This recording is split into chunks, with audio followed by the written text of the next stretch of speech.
Bonjour à tous, nous allons aborder aujourd'hui une nouvelle lettre qui est la lettre Samer. Alors la lettre Samer, le hiéroglyphe égyptien primitif, le pictogramme primitif, est un hiéroglyphe égyptien qui ressemble à un arbre. Et on le retrouve, ce pictogramme, dans l'hébreu archaïque, sous la forme donc stylisée d'un arbre. Alors Samer a une valeur numérique de 60 et donc il est aussi en relation avec la lettre Vav qui a valeur numérique 6 qu'on a étudié dans les cours précédents. Alors le Vav, le pictogramme c'est un clou. Donc on a vu que le Vav servait, on le voit dans la grammaire comme une conjonction de coordination, donc c'est une lettre qui relie et qui aussi se trouve être représenté le sixième jour, c'est-à-dire le jour de l'homme, de la création de l'homme, et l'homme qui est lui le clou de la création, qui est l'aboutissement de la création. Eh bien pour le Samer, son homologue dans les dizaines, 60, il représente un arbre, comme le 6 représente un clou, le 60 représente un arbre. Et dans l'hébreu, le Samer est relié à tout ce qui est lié à la tradition. L'arbre est enraciné et nous fait référence à la tradition. Alors ce mot, justement, on retrouve des mots avec Samer. Prononcer Samar, ça veut dire soutenir, appuyer. Prononcer Semer, c'est le nom appui, soutien. Donc cette lettre nous parle du soutien, de l'appui. Et fait référence, donc, comme un arbre qui est un soutien, un appui, fait référence à la tradition. Donc ça, c'est le point essentiel de cette lettre. Alors on retrouve, si on prend par exemple le mot tradition, en hébreu, c'est Masoret. Masoret, Mem, Samer, Resh et Tav. On voit qu'il y a donc le Samer à l'intérieur de ce mot. Et Mem, Resh et Tav, c'est la racine qui nous dit Mahout. Mahout, ça nous parle de discipline, d'autorité, d'obéissance. Obéissance à quoi? Obéissance, discipline du Samer, c'est-à-dire des valeurs de la tradition. Comme quoi la tradition est un appui pour l'homme. Et on peut aussi le lire autrement, c'est-à-dire Masoret, on peut voir aussi un mem, donc ça veut dire mem, c'est la provenance, l'origine, la provenance de ce qui est un mystère, ce qui est caché. Seter qui veut dire cachette. Donc la tradition, il y a quelque chose dans la tradition qui relève du secret, du mystère, et qui n'a pas encore été révélé, et qui est appelé à être révélé. Elle conduit l'homme sur un chemin de la révélation. Ça ne veut pas dire que toutes les traditions, notamment les traditions païennes, soient bonnes et dignes de confiance. Là, on est dans la pensée sémitique, mais la tradition est comme un arbre, en tout cas, d'où s'écoule la révélation, évidemment, ici messianique, qui soutient l'homme fragile et qui lui permet donc sur le chemin de la connaissance de Dieu. Alors, on a vu que le mot tradition, Masoret, on pouvait le lire d'une certaine manière comme étant la provenance, la provenance de ce qui est caché, on peut dire de ce qui est secret. Alors le mot justement secret en hébreu commence par la lettre Samer, c'est le mot sod. Alors c'est intéressant parce que le mot sod, qui veut dire le secret, on peut le lire comme ça. Donc c'est un Samer, Vav et Dalet. Le Vav, c'est l'homme, l'homme du sixième jour, l'homme, s'appuyant donc sur la tradition, sa mère, et passant la porte d'Alet, eh bien, passant à cette porte, il entre dans le secret. Derrière la tradition, eh bien, l'homme peut, en franchissant une porte de la tradition, entrer dans le secret de la révélation. Donc il y a une corrélation entre la tradition et le mystère, et dans le mystère, il y a un secret du divin, de la révélation. Alors on va voir un autre mot maintenant, le mot salar. Le mot salar qui veut dire pardonner. Salar, c'est samer avec un lamed et un ret. Salar. Alors le ret, c'est une barrière. Samer et lamed, c'est la racine du mot sila ou sala, qui veut dire, sala, ça veut dire repousser, rejeter.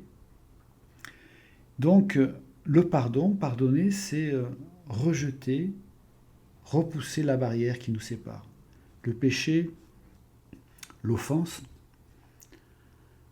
crée une séparation, et le pardon, justement, va permettre de rejeter, de repousser cette barrière qui nous sépare entre l'offenseur et l'offensé, entre Dieu et l'homme. Quand il y a le péché qui s'interpose dans la communion entre l'homme et Dieu, eh bien, le pardon va permettre de repousser la barrière qui nous sépare entre l'offenseur et l'offensé. Donc voilà, le mot salat est un mot très intéressant et les lettres sont vraiment, nous parlent vraiment, confirment bien le sens du mot, les racines confirment bien le sens du mot. Alors on va prendre un autre mot qui commence par sa mère, c'est le mot Sava. Sava, alors c'est assez curieux comme le mot Sava, ça veut dire le grand-père. Ça veut dire aussi l'ivrogne. C'est assez paradoxal, mais enfin, le grand-père, l'ivrogne. Alors qu'est-ce qu'on trouve? Dans ce mot, on trouve le samer avec un bet et un aleph. Le bet et l'aleph, c'est l'anagramme de Av, le père. Donc là, il y a grand-père, c'est le père quelque part, mais qui est greffé dans la tradition. L'ancien, voilà, on va dire l'ancien. Et donc ce mot veut dire aussi ivrogne. Comme si le grand-père, alors le grand-père, quel rapport entre le grand-père, c'est-à-dire l'ancien, celui qui est greffé à la tradition, qui connaît le passé, qui a le vécu, qui a l'enracinement, et l'ivrogne qui titube. Alors évidemment, on peut penser que le mot correspond en fait, l'ivrogne, c'est celui qui a du mal à marcher, qui marche en titubant, un peu comme l'ancien qui, devenant vieux, a du mal à se déplacer et marche avec fragilité et titube un peu, a souvent besoin d'une canne pour pouvoir se déplacer. Mais il y a plus que ça. Il y a plus que ça. Évidemment, on peut penser en première vue, faire ce rapprochement entre l'ivrogne qui se déplace difficilement et le grand-père, l'ancien qui se déplace difficilement. Mais il y a aussi le fait que celui qui est greffé à la tradition, celui qui est enraciné, qui a l'expérience, la connaissance, eh bien, il jouit aussi d'une ivresse, l'ivresse de la connaissance, de la révélation, évidemment. Il est l'ancien au sens noble du terme, celui qui a traversé les âges et qui est ivre de cette connaissance de l'Esprit Saint, de cette connaissance de Dieu. Donc ça, c'est un très beau mot aussi. Alors, nous allons prendre un autre mot, le mot souf, qui veut dire le jonc, le seuil, la limite, souf. C'est un mot qui est très intéressant parce qu'on le retrouve dans le nom de Joseph. Yosef, eh bien c'est un yod avec aussi le mot souf à l'intérieur, l'anagramme. Alors ça veut dire, souf, donc c'est une limite. Et Joseph, c'est un yod avec un vav, un samer et un p. P ou Fé, prononcé P ou Fé. Et donc, Joseph, c'est ce qui va être. Il y a le mot, dans le mot de Joseph, il y a le nom de limite, la limite, le jonc, la limite. Alors, le jonc, c'est pourquoi quelle est la relation entre le jonc, l'arbre, c'est pas un arbre, mais le jonc qu'on trouve donc près des étangs d'eau. Et la limite, évidemment, c'est le jonc, c'est là où se trouvent les derniers espaces de la Terre avant les eaux. Les roseaux, les joncs, les roseaux, c'est ce qu'il y a juste avant les eaux. Donc c'est vraiment la limite. Et quand le peuple hébreu quitte l'Égypte, il va passer par la mer des joncs, Yam Souf. C'est très intéressant parce que il y a aussi le peuple hébreu va rentrer en Égypte par Joseph, Yosef, et il va quitter l'Égypte, le peuple hébreu va quitter l'Égypte en passant par la mer des joncs, Yam Souf. Donc il y a presque une ressemblance phonétique entre Yosef et Yam Souf, un clin d'œil du Seigneur, et c'est la mer des joncs. Eh bien, Yosef, évidemment, Yosef, c'est la même racine que justement souffle les joncs. C'est un yod avec yod avec un vav, sa mère fait, donc c'est l'anagramme de souf. Et Joseph, c'est quoi? C'est justement celui qui va dépasser les limites. Le yod, c'est un inaccompli. C'est aussi on peut dire le yod, c'est aussi le germe divin, c'est-à-dire que Dieu nous fait dépasser nos limites. Nous avons nos limites, Dieu nous fait dépasser les limites. Et ça va donner le mot, justement, Yosef, qui veut dire ajouter, augmenter. Donc, c'est très, très, très intéressant parce qu'on voit que Joseph, justement, est un facteur d'accroissement.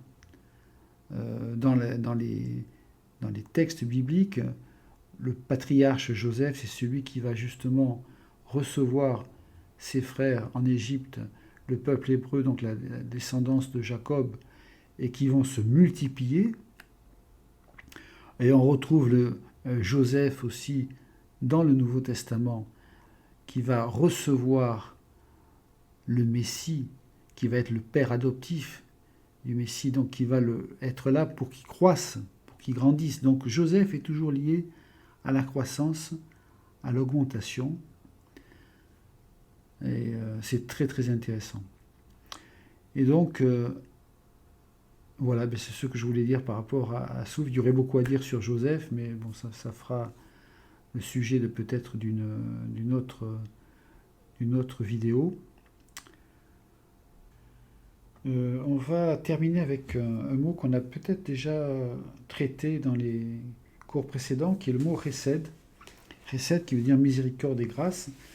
Alors ce mot commence pas par un samer, mais il contient un samer à l'intérieur du mot, puisque Chesed, ça s'écrit avec un ret, un samer et un dalet. Et donc ce mot Chesed veut dire la grâce, la miséricorde. Et on peut donc le lire aussi comme quoi la grâce et la miséricorde, c'est le secret, puisque samer et dalet, c'est la racine qui donne le mot secret. Le secret qu'il y a derrière le ret, derrière la barrière. C'est-à-dire celui qui ne désespère pas au moment de l'épreuve. L'épreuve, c'est la barrière. Le croyant a des épreuves, Mais les épreuves, ce sont des défis, ce sont des barrières. L'épreuve n'est pas là pour nous faire tomber, l'épreuve est là pour nous faire grandir, c'est une barrière, il faut franchir un seuil. Théoriquement, c'est comme ça. Donc, c'est une démarche de foi. Mais celui qui ne se désespère pas, justement, qui est cette démarche de foi, qui ne se désespère pas au moment de l'épreuve, la barrière, trouve la miséricorde et la grâce de Dieu. Donc, le chesed, c'est le secret qu'il y a derrière la barrière, c'est la miséricorde et la grâce de Dieu. La barrière n'est pas là pour nous faire tomber, la barrière est là pour nous faire franchir un nouveau secret de la miséricorde et de la grâce de Dieu. Voilà, donc nous allons terminer ce cours, il y aurait d'autres mots à étudier, mais on va en rester là. Donc que le Seigneur vous bénisse richement et à une prochaine vidéo.